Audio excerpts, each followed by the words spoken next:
Cinema postpone అయింది కాబట్టి నేను స్ట్రెస్ లెవెల్స్ కూడా ఎక్కువ ఫేస్ చేశాను ఫస్ట్ సినిమాకి.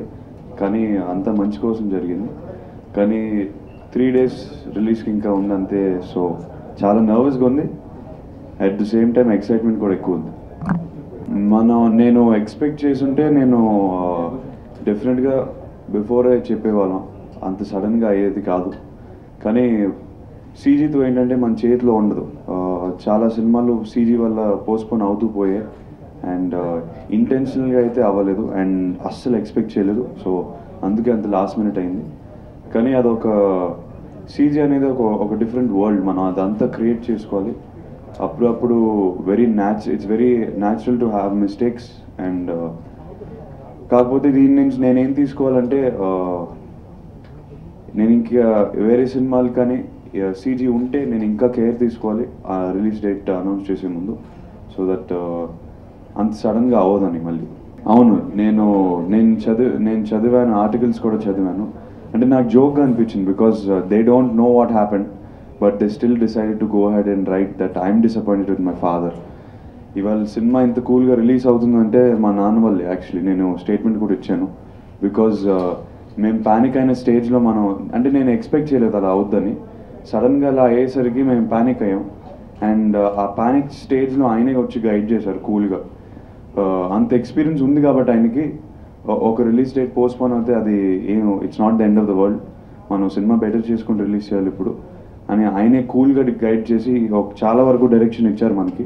సో నేను నాన్నని థ్యాంక్ చేసుకోవాలి, కానీ ఎప్పుడు నాన్నతో కోపంగా ఉండను నేను. కరెక్ట్, మీరు డెఫినెట్గా పాయింట్ అదండి.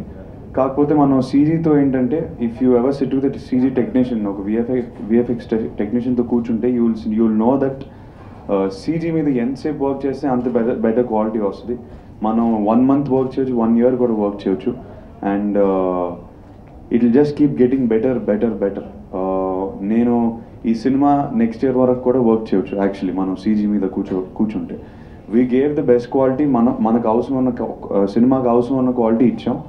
అండ్ డెఫినెట్గా మీరు చెప్పిన పాయింట్ కరెక్ట్. రేపు మన సీజీని జడ్జ్ చేసినప్పుడు they have to think if it's convincing or not.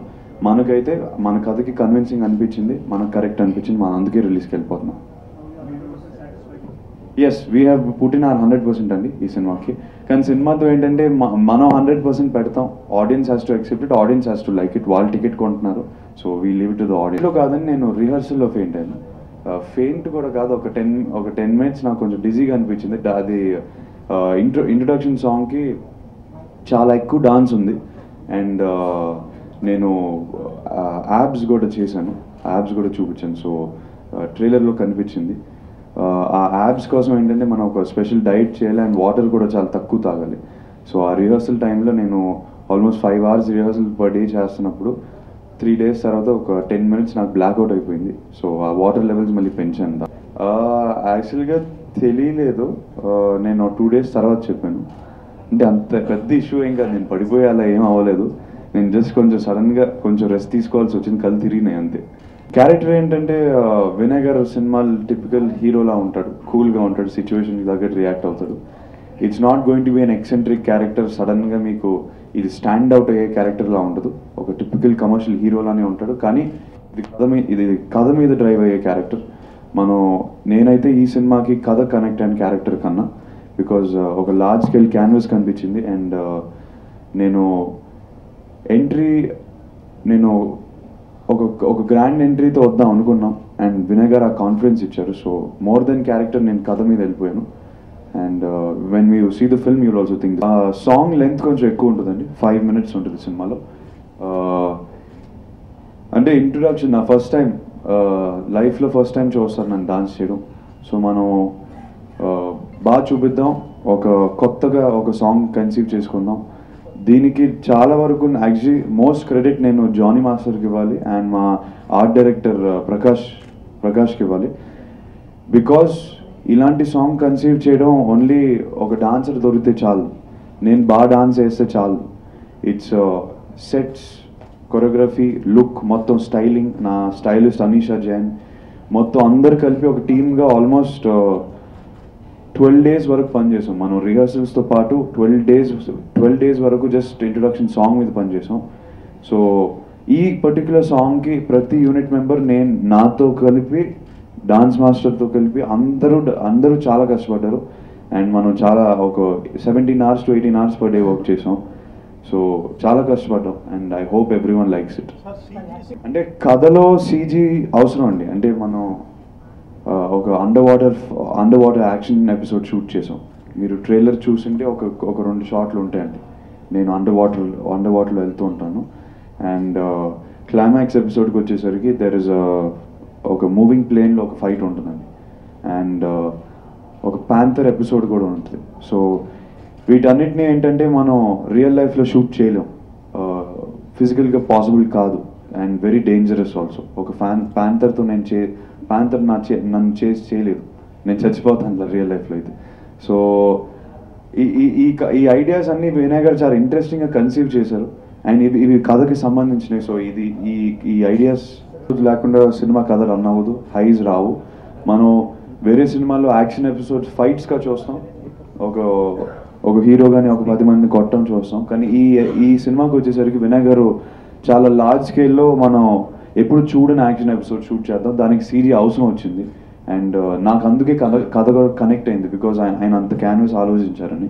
So CG చాలా ఇంపార్టెంట్ పార్ట్ అండి ఈ సినిమాకి, ఎస్పెషలీ క్లైమాక్స్కి వచ్చేసరికి. నేను ఒక జానర్ అనుకోలేదండి. నేను పర్టికులర్గా ఇది చేద్దాం అది చేద్దాం ఏం అనుకోకుండా నాకు కంప్లీట్గా కాన్ఫిడెన్స్ ఇచ్చే కథ చేస్తాను. అండ్ మోర్ ఇంపార్టెంట్గా నాకు డైరెక్టర్ కూడా కాన్ఫిడెంట్గా కావాలనుకున్నాను, బికాజ్ నేను ఒక నేను డెబ్యూటెంట్, నా ఫస్ట్ సినిమా, నేను గైడ్ చేయలేను ఎవరిని. సో నాకు ఒక పిల్లర్లాగా ఒక కాన్ఫిడెంట్ డైరెక్టర్ కావాలని నేను కోరుకున్నాను. అండ్ స్క్రిప్ట్ నచ్చింది నాకు, కానీ వినయ్ గారు ఇచ్చే కాన్ఫిడెన్స్ కానీ క్లారిటీ కానీ నాకు అదే ఎక్కువ వెళ్ళిపోయినాయి కథ మీద. కానీ నేను తెలుగు సినిమాలు ఎక్కువ చూస్తానండి, అన్నీ చూస్తాను. ఈ మధ్యకాలంలో అయితే ఇలాంటి స్క్రిప్ట్ రాలేదు, బికాస్ మనం యాక్షన్ ఎపిసోడ్స్ కానీ సాంగ్స్ కానీ చాలా కొత్తగా షూట్ చేసామండి. And I'm hoping that you also feel the same way. మనం ఎక్స్ట్రీమ్ టెంపరేచర్స్ అంటే మరీ -20 అలా ఏం షూట్ చేయలేదండి. కాకపోతే మనం షూట్ చేసిన temperatures either very hot or very cold. స్పెయిన్కి వచ్చేసరికి కరెక్ట్ సమ్మర్ టైంలో వెళ్ళాం. అండ్ స్పెయిన్లో ఏంటంటే సన్ ఎక్కువ స్ట్రాంగ్గా ఉంటుంది ఆ పార్ట్ ఆఫ్ ద వరల్డ్లో. సో రోడ్ మనం ఎక్కువ చేజులు కానీ సాంగ్స్ కానీ షూట్ చేసాం స్పెయిన్లో. అండ్ రోడ్ మీద పరిగెడుతున్నప్పుడు చాలా వేడిగా ఉండింది. అండ్ వీ హ్యాడ్ లాంగ్ మన ఇంటర్వెల్ ఫైట్ కూడా అక్కడే షూట్ చేసాం. కానీ అంత అన్ప్లెజెంట్గా ఏం అనిపించలేదండి. It was nice experience. మనం వరల్డ్ అంతా చూసాం. 85 days షూట్ డేస్లో మనం ఆల్మోస్ట్ 60+ షూట్ డేస్ అబ్రాడే చేసాం. సో నాకు అదే చెప్పాను కదండి, నేను ఇలా చేయాలి, నా డెబ్యూ ఫిల్మ్ ఇలానే చేయాలని నేను అనుకోలేదు. నేను ఒక కథని నమ్మి, నా డైరెక్టర్ని నమ్మి అలా వెళ్ళిపోదామని అనుకున్నాను. నేనేంటంటే if I put a goal, okay ఇలానే సినిమా చేయాలంటే నేను అన్ని స్క్రిప్ట్స్ ఎప్పుడైనా వస్తే దాంతో కంపేర్ చేసుకుంటాను ఒక గోల్ పెట్టుకుంటే. సారీ సార్, ఎవరైనా 6 కొడదామని స్టార్ట్ చేస్తారు, కానీ మ్యాక్సిమం ట్రై చేసాం, కొడితే happy.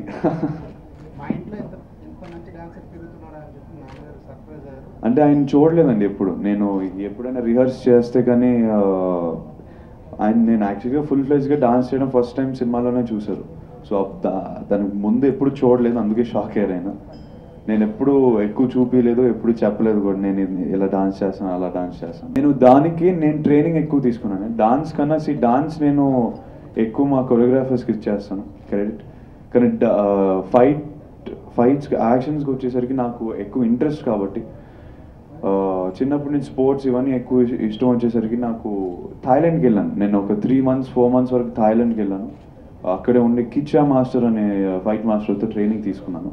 So basic rope work ఇవన్నీ ఎక్కువ ట్రైనింగ్ తీసుకుని నాకు యాక్షన్ అంటే ఇష్టం అండి. సో హ్యాపీగా చేశాను. నేను బేసిక్గా ఇమేజ్ చూద్దాం అనుకున్నాను, ఏది బ్రేక్ చేద్దాం ఏది కట్ చేద్దాం అలా కాకుండా నాకు ఒక జానర్లో స్టక్ అవ్వాలని లేదు. Action, entertainment, everything. ఒక యాక్టర్గా అన్ని టచ్ చేస్తే నాకు ఒక ఫుల్ఫిల్డ్ కెరీర్ ఉంటుంది అనిపిస్తుంది. So I want try everything if it permits me. డెఫినెట్గా చేస్తానండి. అదే అన్ని జానర్లు టచ్ చేస్తే it will be interesting for me also. నా కెరీర్కి నాకు కూడా ఇంట్రెస్ట్. ఈ సినిమాలో నాకు కామెడీ అంత న్యాచురల్గా రాలేదు. నేను జనరల్గా పర్సనల్గా ఎక్కువ ఓవర్ ద టాప్ బబ్లీగా ఉండను నేను. సో బ్రహ్మానందం గారితో చేస్తున్నప్పుడు నాకు కష్టంగా అనిపించింది. అంటే ఆయన్ని చూస్తే నవ్వేస్తాం మనం. సో ఒక 10-15 టైమ్స్ కట్ చెప్పాల్సి వచ్చింది. నేను నవ్వేస్తున్నాను సీన్లో. సో అది నాకు కష్టంగా అనిపించింది.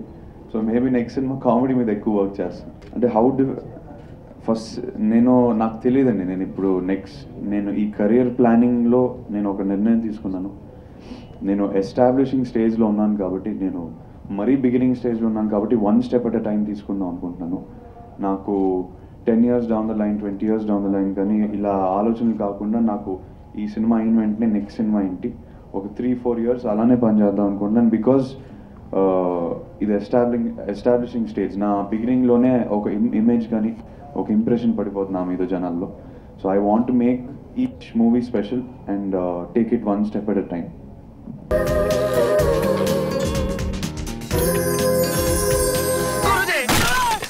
కుండ బద్దలు కొట్టి మరి చెప్తున్నాను. ఆ సింహం పేరు చక్రవర్తి.